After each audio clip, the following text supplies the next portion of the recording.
Every minute, 66 new houses appear on the planet. Every second in America, 12 acres are cleared and more buildings go up. The population keeps growing. The planet doesn't. When you run out of prime real estate, where do you build? Where would you want to be when a typhoon hits?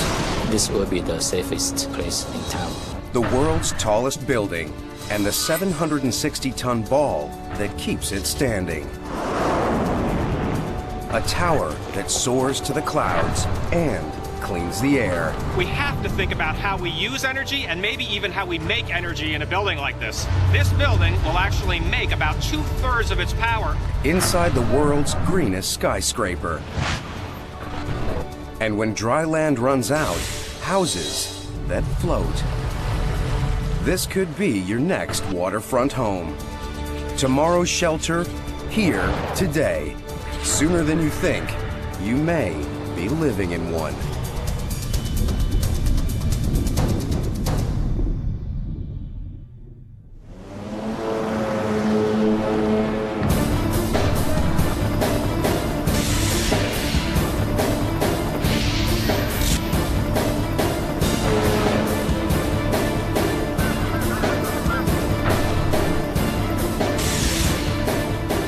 Legend has it, a little Dutch boy plugged a hole in a dike and kept the sea from pouring through.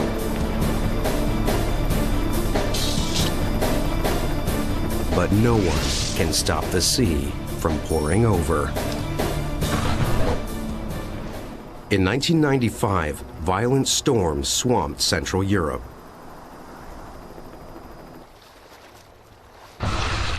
Anja van der Molen was one of 250,000 Dutch people evacuated from their homes. All the highways are filled with cars and packed cars with children, animals, cows, horses, everything had to move out.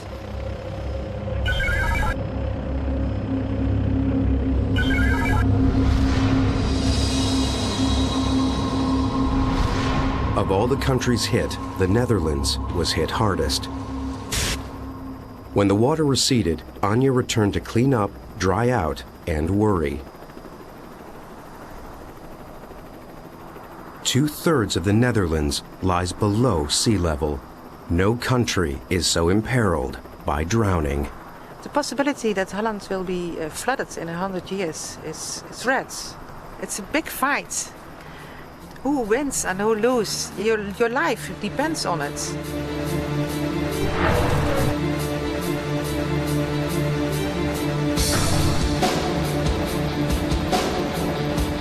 In the wake of the flood, the Dutch government proposed a radical idea. Living with nature, not fighting it. They enlisted a construction specialist to develop houses that could truly go with the flow.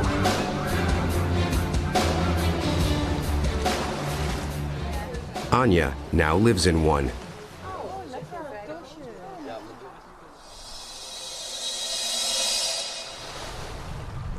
Her house is one of 48 built in the town of Maasbommel along the Maas River. If danger returns, Anja will just rise above it.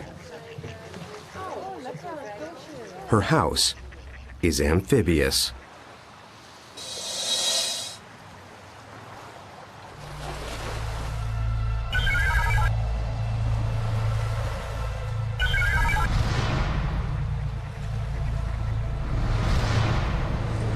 But how do you float a 100-ton house? The same way you float a heavy ship. With a hollow hull. An entire foundation made from waterproof polystyrene surrounded in concrete. So we are here in the basement, and this is a watertight concrete structure, about 90 tons. And this structure, in fact, provides the buoyancy, and which result that the whole structure will start to float. Chris Zevenbergen is the project director. The foundation of the house he developed isn't anchored to bedrock. It just rests on the ground. And you see here the floating constructions, the concrete pontoons. And as soon as the flood has come up to this level, it's about 10 feet, the whole structure started to float. If the river floods, the rising water will lift the entire house, just like a ship. This time, Anya will stay put and stay high and dry. It's very nice to be here. When the water comes up, I go up too, so I think it's safe, yeah.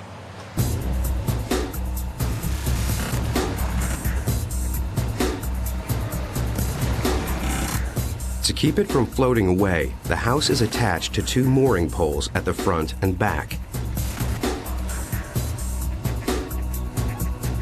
When they rise, plumbing, electrical, and gas lines remain securely connected. Amphibious houses are the latest weapon in a 1,000-year war to keep out the sea.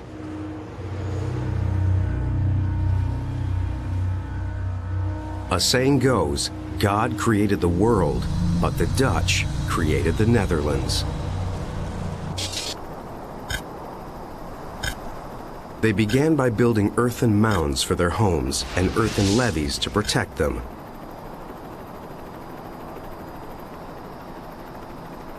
Then, in the 1300s, the Dutch harnessed one force of nature to fight another.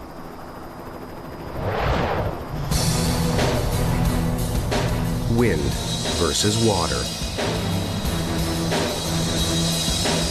The windmill drained water from marshes and pumped it into canals and dikes. It was a revolution in land reclamation and the groundwork of modern Holland. Now, a new problem faces the nation. The Dutch inhabit the most densely populated country in Europe, and they're running out of land. I'm convinced that this type of dwellings will, on the longer term, provide an important solution for our next generations to survive floods and to protect lives and damage to their properties. In time, entire cities may be built on floodplains. Cities that float. I think in the future it will be a relief for people who are living on the other side of the dike. I can think for my kids, the kids of my kids, that there's a solution for global warming, and that there's a way for living. When you run out of land, you have 3 choices: dig, float, or reach for the sky.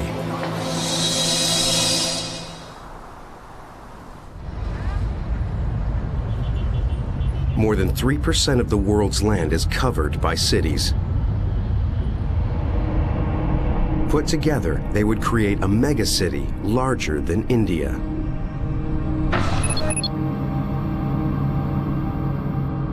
Some cities are actually running out of real estate.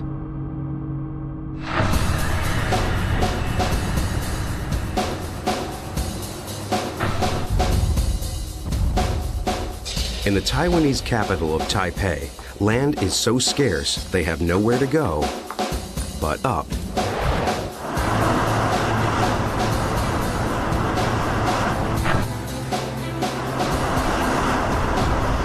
"101 floors, 1,667 feet in 25 seconds, 210 feet taller than the Empire State Building. The acme of engineering. Taipei 101, the world's tallest building.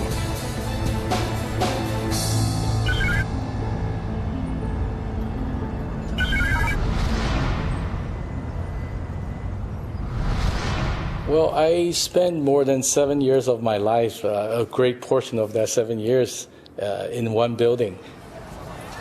From technology point of view, I think we have achieve a lot by building something this height in a very, very harsh environment. It's one of the highest quality buildings in the world. C.P. Wang designed Taipei 101. Well, I think as architect of Taipei 101, I'm very honored. And, being an architect, you don't get chances of designing something this magnitude and this important.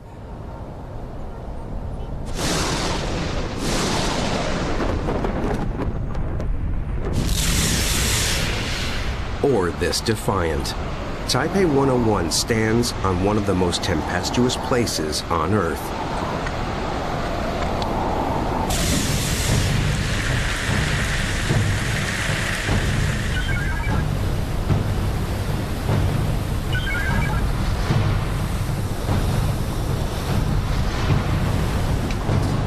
For the last 2 decades, an average of nearly 4 typhoons a year have buffeted Taiwan. Many rated Category 3, the highest ranking for this part of the planet.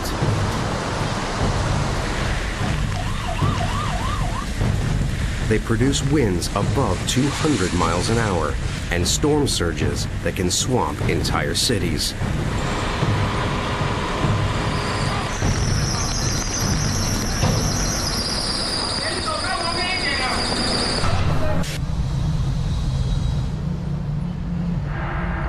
To withstand strong winds, a building needs to be as stiff as possible.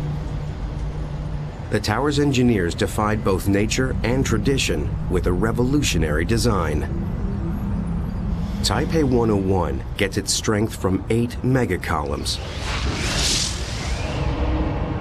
each pumped full of high-strength concrete. For even more strength, the upper floors are braced with steel crossbeams 3 inches thick. This combination of concrete and steel can withstand the worst typhoon winds. We have very intelligent structural engineers who come up with this very safe and good structure system. It was just the first innovation. Standard corners can produce powerful whirlpools of air, causing the tower to twist and sway.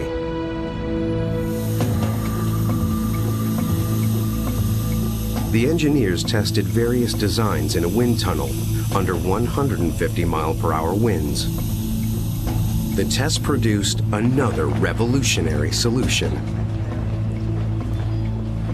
Taipei 101 is located in a typhoon-active area, so we had to introduce this sawtooth corner in order to cut down wind vibrations and make the building really safe.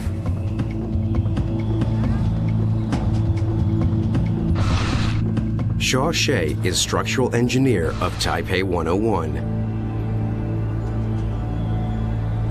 His design disrupts the flow of wind around the building and reduces sway. The tallest building on the planet has come a long way from the world's first skyscrapers. For this building, we have the highest wind design criteria. So I'm sure that when a big typhoon hit the building, this will be the safest place in town to stay.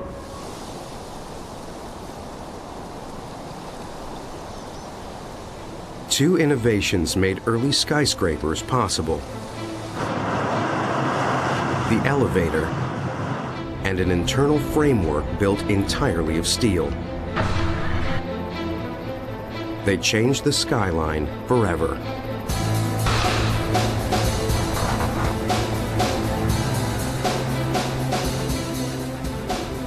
By the time the Empire State Building was completed in 1931, hundreds dotted the planet.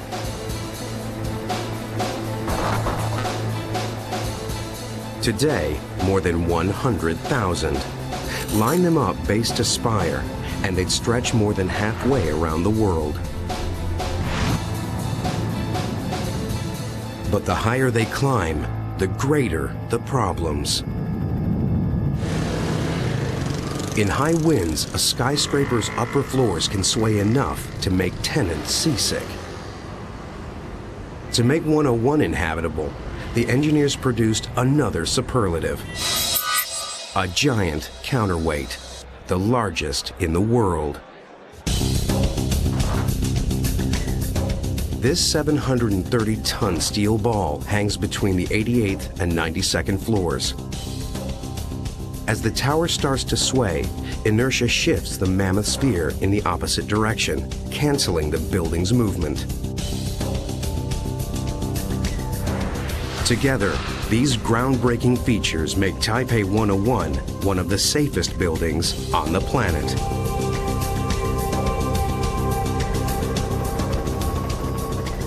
To me, Taipei 101 is now the focal point and the pride of whole Taiwan. In Taiwan, they're running out of land and building to the clouds. But what do you build in a land not made for man?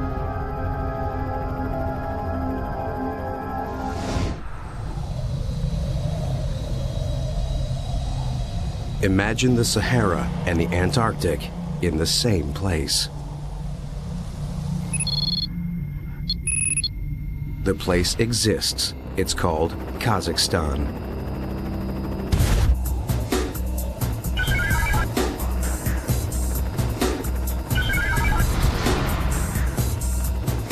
This single country is double the size of Western Europe, yet you could fit the entire population into London and New York with room to spare. Kazakhstan has only 15 people per square mile, and no wonder. It's one of the most extreme climates on Earth.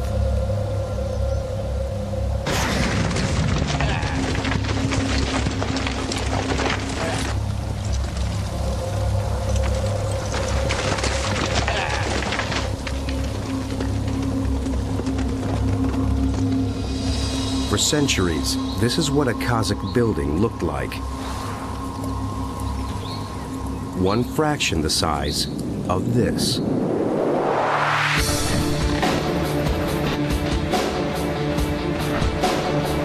The Pyramid of Peace is the showpiece of Astana, the world's newest and most remote capital.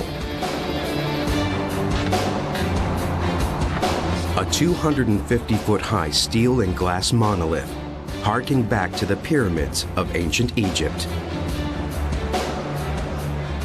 It's so big, it houses a botanical garden, a museum, and an opera house. It's one of the boldest buildings on the planet. But what's boldest of all is, it shouldn't even be here.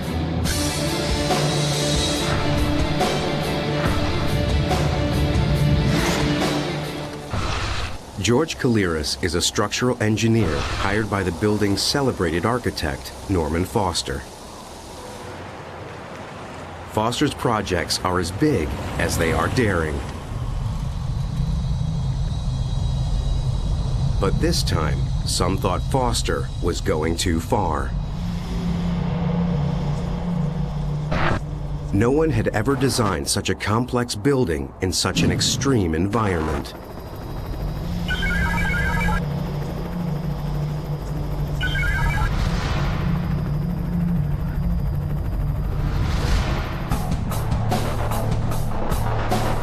In summer, the thermometer soars past 105 degrees Fahrenheit.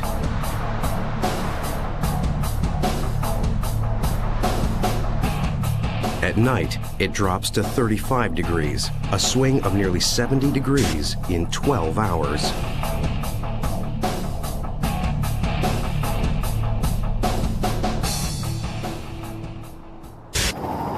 In winter, the plains are frozen for 5 months. The mercury can plunge to minus 50 degrees Fahrenheit. When 120-mile-an-hour winds blow in from the Arctic, the wind chill reaches minus 70 degrees, some of the coldest weather on Earth.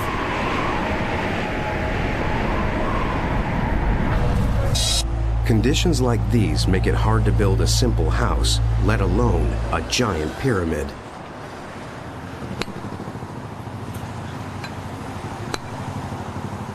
The construction season in Kazakhstan lasts only 6 months. In the winter in Astana, it's very cold. Therefore, you can't really cast concrete during that time of the year. So we needed to have a solution in place where, we avoided that. George devised an unorthodox solution. He set the pyramid's concrete foundation during the summer. Meanwhile, the entire upper structure was prefabricated in England in 1,000 triangular sections. By autumn, the pieces were trucked to Astana to be assembled. Because we essentially designed this as a kit of parts, almost like a Lego system, the steelwork can just come together as a series of pieces during winter, connect as required, and the building would be erected even though it's extremely cold outside. Hard as it was, putting the Legos together was the easy part. Now George had to keep them from falling apart. Now, one of the big issues we had here on the pyramid was how does this building tolerate the extreme temperature variances of plus or minus 4 degrees Celsius? Even the most rigid buildings respond to extremes of temperature. We've been designing buildings many years now where, they've been able to tolerate temperature changes. But the funny thing about this building is the geometry is such that it's different. It's had to breathe. We've done that by allowing the building to sit on roller skates.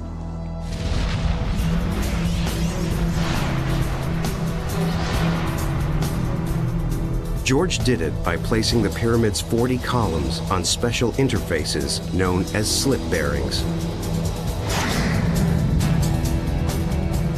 Only 4 of the columns are nearly rigid. The other 36 can move in virtually any direction. The entire structure can move in and out like a giant lung.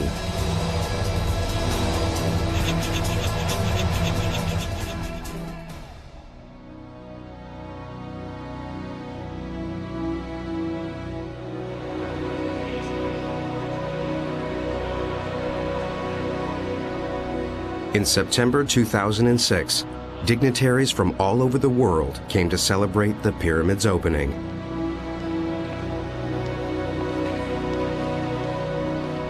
This is the first time I've seen the pyramid since I issued the drawings to allow this thing to be built.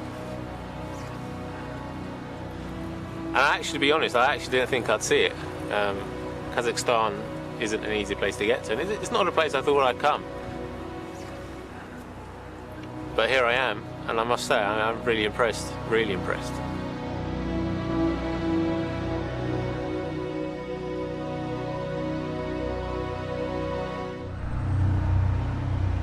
January 17th, 1994, 4:30 a.m. Just north of Los Angeles, the San Andreas Fault trembles. It runs 800 miles through California, beneath some of America's biggest cities. When it moves, all hell breaks loose. In Northridge, it measured 6.7 on the Richter scale and caused $10 billion worth of damage. The Northridge quake lasted mere seconds, but wreaked havoc.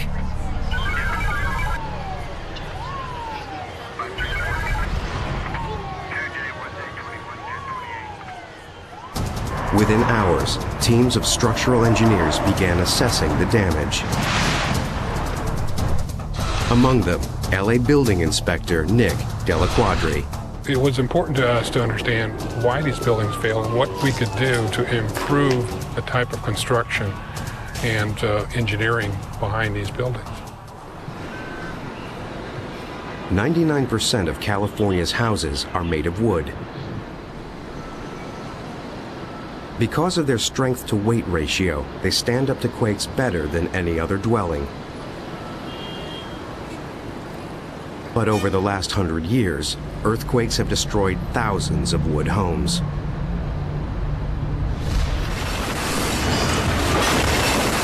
no one could do anything about it. Until now.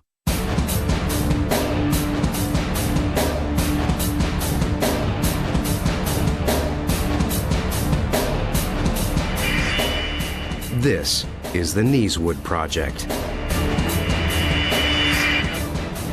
The Neeswood Project is a very close-knit group of researchers, and together we work very closely to make the world a better place.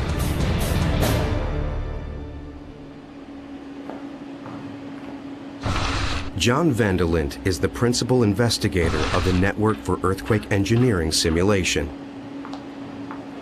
a collaboration of scientists from 15 of America's best universities.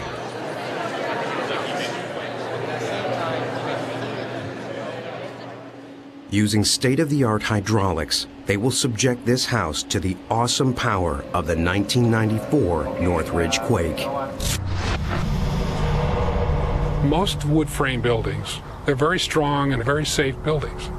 But in the future, what we need to do is continue to learn from research and come up with better designs that are safer for our children and their children. That same goal drives John van der Lint and the Neeswood team.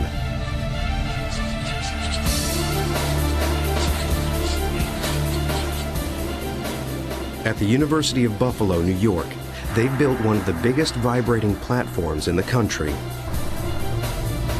On it, they'll conduct the largest full-scale shake ever attempted in America.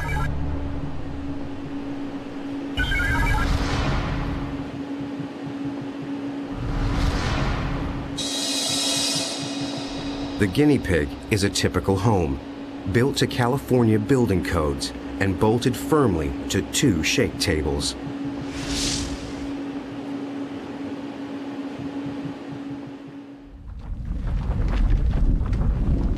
During an earthquake, the ground moves from side to side and violently trembles. The shake tables can mimic this movement. So here we are in the trench that houses the twin earthquake shake tables. Together they're capable of producing a magnitude 8 earthquake. Perhaps more impressive is that they can throw around 200,000 pounds, which is the equivalent of a herd of 100 elephants. High-performance hydraulics let the tables move in almost any direction, as fast as they like. For this shake, the tables are set to replicate a magnitude 6.7 quake, the same force that rocked Northridge.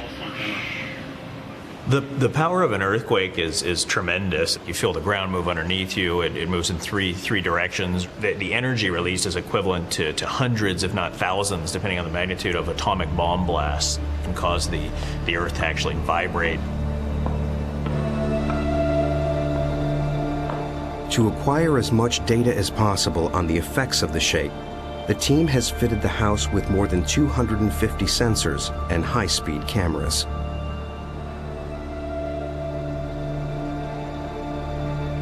So here we are inside the house. It's decorated like a typical family's home, except that there's displacement gauges everywhere, and those displacement gauges will gather data, and that data will enable engineers to build safer homes for society. 4 years of meticulous planning will culminate in a tremor lasting mere seconds. They have only one chance to get it right.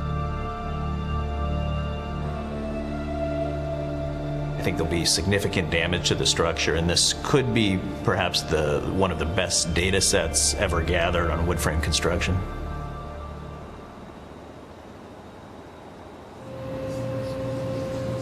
Please stand by as testing begins. 15 seconds.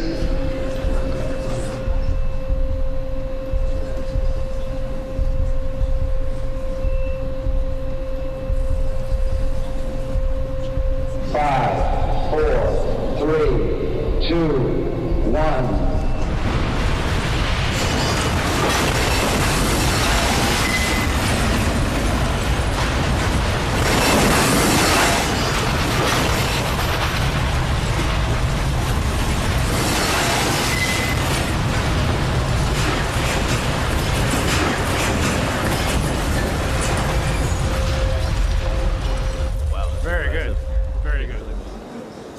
still standing, but just a facade of safety. Inside, devastation. A child asleep in this room could have been severely injured. During the Northridge quake, damage like this claimed 51 lives. A few seconds of shaking has displaced the entire house. Now, it leans forward. If this were a real home, it would be unsafe to live in. Now comes the hard work. It will take months to analyze all the data.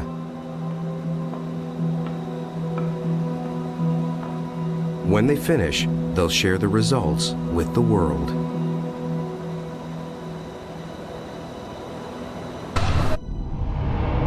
Earthquakes are just one weapon in nature's arsenal of disaster. But as we battle one threat, we fuel another. We've changed the climate for the worse. Now comes a shelter that not only protects us from extreme weather, it helps prevent it.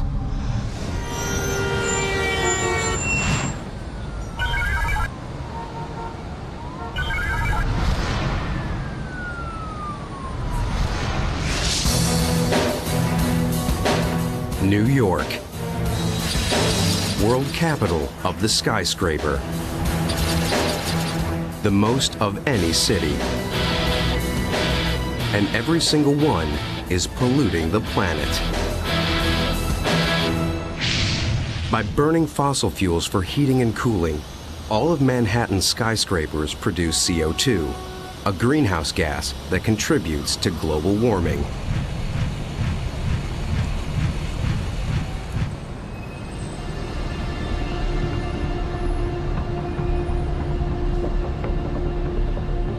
American buildings produce as much CO2 as factories and vehicles combined.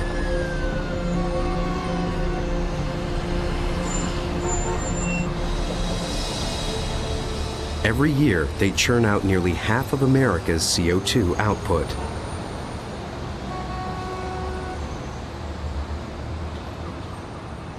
New York's buildings alone give off 25 million tons every year. But not this building.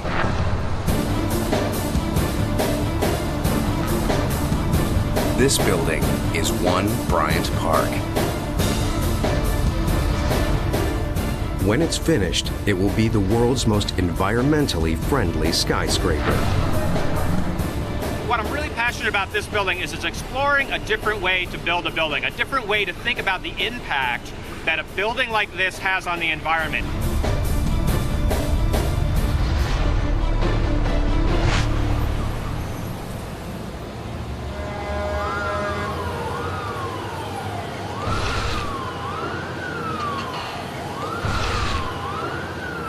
Richard Cook is the architect behind Manhattan's newest tower. I think all of us search for meaning in our life. That does our work have value? Can we make a difference? Can our one life in this great universe make a difference? Can a building like this set a standard for how we use energy, how we use water, the kind of air that we breathe, the health of the environment that we're in?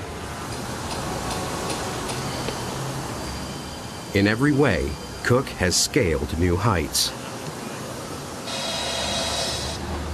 After the Empire State Building, One Bryant Park will be the tallest building in New York. Despite its size, it will also be the cleanest.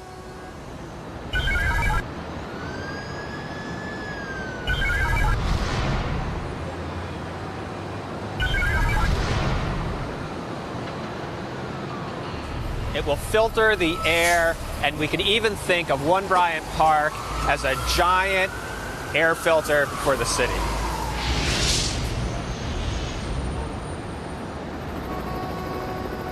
New York's air is filled with tiny pollutants. A typical air filtration system removes no more than half of the particulate matter from outside air. One Bryant Park will remove 95%.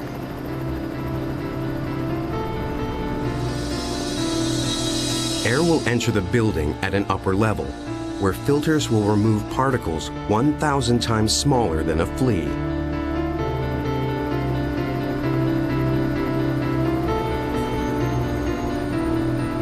Inside, tenants will breathe the cleanest air in the city. And when the air is released outside, it will cleanse Manhattan.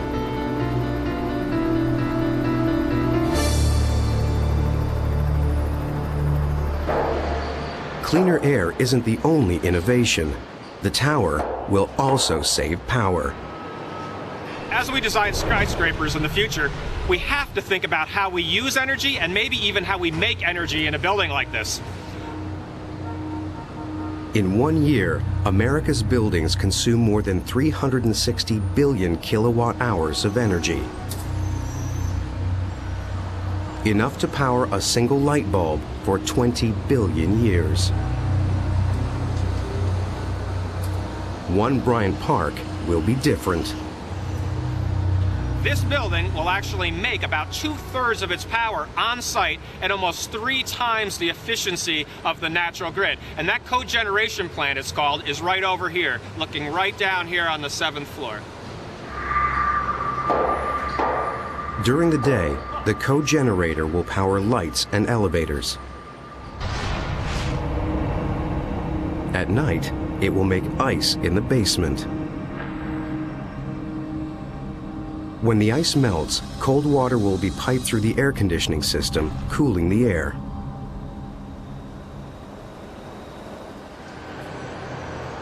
Floor-to-ceiling windows will reduce the need for artificial lighting, further lessening the demand for power.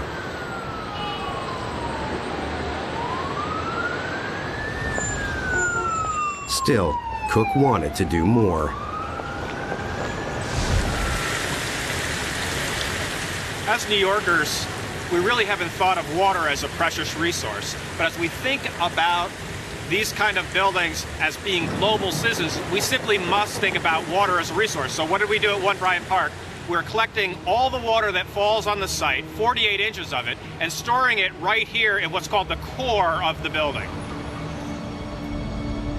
Stored in 4 giant tanks, the water will be used to water plants and flush toilets.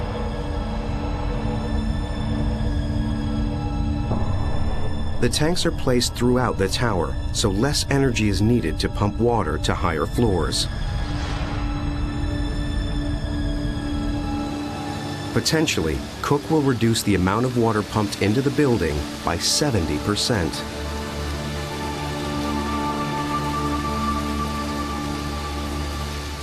I think today we're thinking much more about our role as global citizens, not just as New Yorkers or just as Americans, but much more about global citizenship. And we know that this pattern of development we've created as first worlds is completely unsustainable on the planet.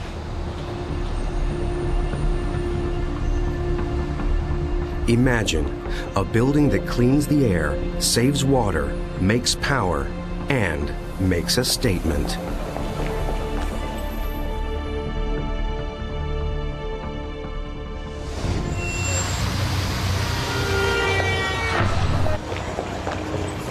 Of all known creatures on planet Earth, man is the most ingenious. He's also the most fragile. We can't live in the open like other animals. We need shelter.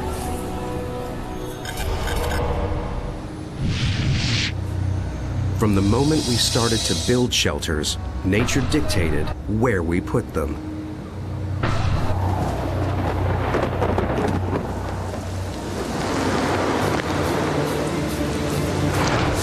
Now, we're testing her limits.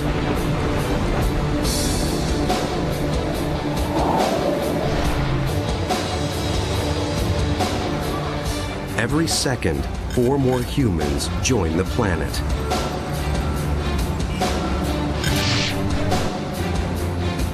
We can't all share paradise.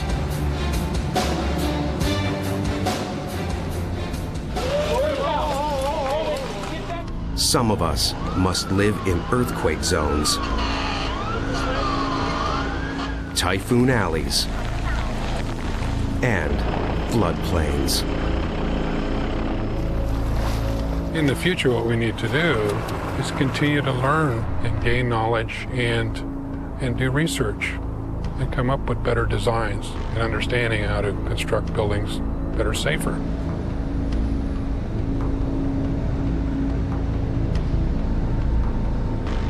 I think the technology has taken us to very far.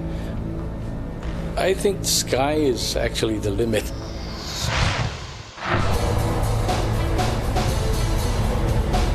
I believe without any question, we're at the verge of a revolutionary change, not just in architecture, but in the way we all live our lives.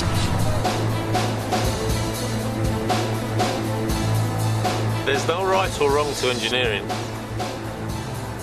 and there's no right or wrong to architecture. The only thing I would say about both is they will find a solution.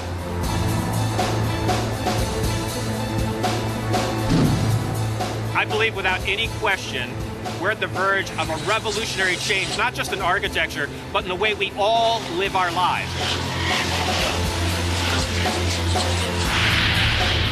We cannot sustain the pattern of use of resources that we've had. I believe we have a responsibility to be better stewards of our resources.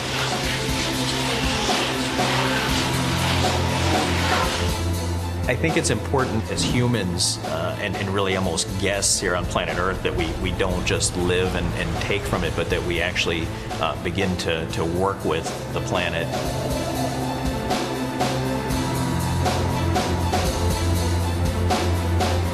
We simply must change. It will happen. It must happen.